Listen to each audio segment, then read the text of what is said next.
and Matt Porter is with me from Matt Porter Web Design, based at Innovation Martlesham at Adastral Park. Matt is our gadget guru, and you come this week with a Bodycam camera. Yes, that's right.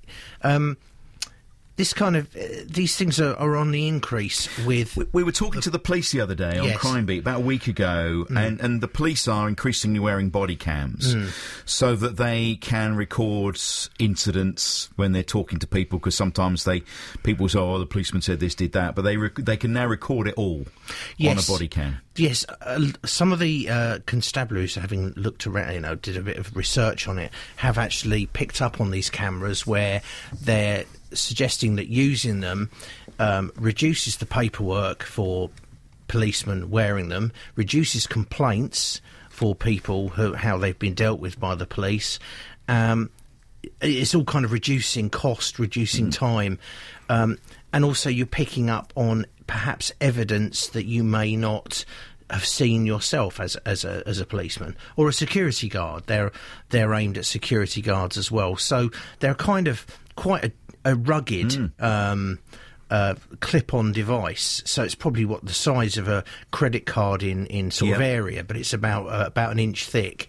But it's ruggedized. It's got some water proofing, in as much as it will take rain and things like that. It won't take diving in the sea. And also it has on its on the lens, it has infrared lights as well. So if you're at night, it switches into night vision mode. The infrared then shines, and you're then filming in infrared, as many people will know what that looks like. So it has two buttons on the front. It has a main button, which is you just press and hold, and that switches the camera on, it starts recording. And then the one at the bottom is for taking snapshots. So the camera itself, as video, takes 1080 video, HD video. The still shot button will give you 3 megapixel pictures. So again, it's for taking pictures that might need a little bit more detail than film. It's actually called the Transcend DrivePro Body 10. I didn't actually mention what it was called. I talked about it, but it's a Transcend DrivePro Body 10. Has a clip on the back, and that clip goes onto your jacket. Again, that's really quite a strong clip. So I tried it out. I clipped it to my jacket and rode my bike to work, and it was very, very stable. And that turns around as well. So if you want to clip it into the side of a jacket or the top, it's basically there for that.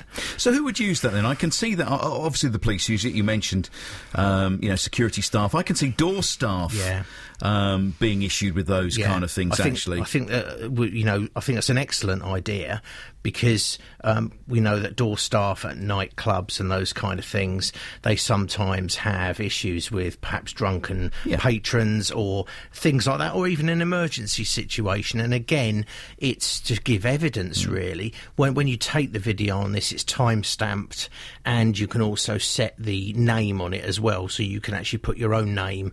You download some software to your Windows PC, connect it all in, and you set it up that way. It's very easy to do. So that would protect the door staff person and also the people trying to get in, because it's recording what's going on. It's picking up really high quality footage.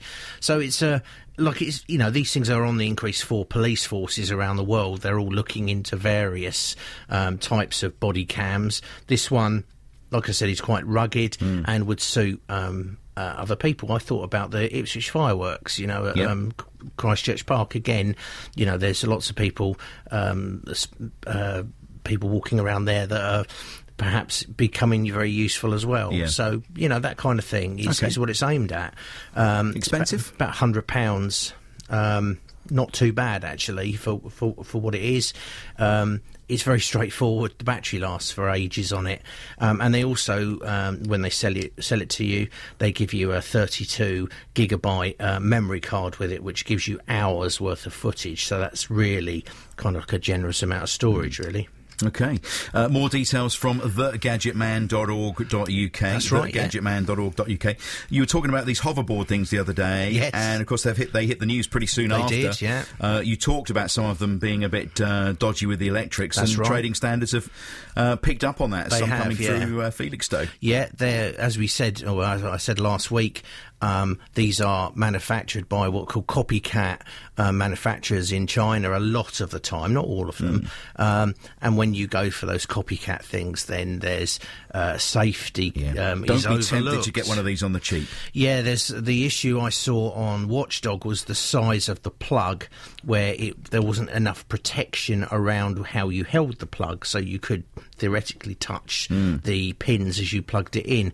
But also there's an issue with the circuitry inside these boards, where they can become overcharged, overheat if they're not looked after. And of course, a properly made CE marked piece of electronics is not going to suffer with those things. It's going to have proper circuitry in there, so it won't. You can't overcharge it. So don't be tempted to get one of these on the cheap from the back of a van or something in the run up to Christmas, as tempting as that may be. Yes. Matt, thanks very much. Thank you. Matt Porter from Matt Porter Web Design Innovation, Martlesham Honoured Astral Park. Thegadgetman.org.uk for more details of the gadgets he reviews.